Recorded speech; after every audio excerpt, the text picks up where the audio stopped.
मैले अघि भने म यहाँ ठुलो भाषण गरेर यो मासको सेन्टिमेन्ट मैले लैजाउँ भनेर आएको होइन। मैले अघि भने यो देश कसको हातमा जिम्मा दिनुपर्ने हो?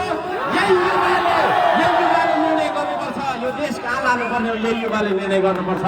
तपाईँहरू भनेको तपाईँको चाहिँ नि अब generation Z means the most educated, the most energetic youth of the nation.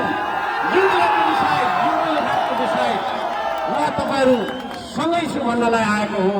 यहाँ सबैको आन्दोलनको यो सक्रियता, यो साहसप्रति हार्दिक नमन व्यक्त गर्दै मेरो दुई शब्द यही राख्दछु।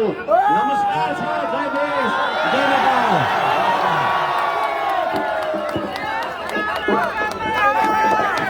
अहिले साथीहरू जेन्जी सबले सम्बोधन गरिसक्नु भएको छ र अब आमाको आँसुको हिसाबले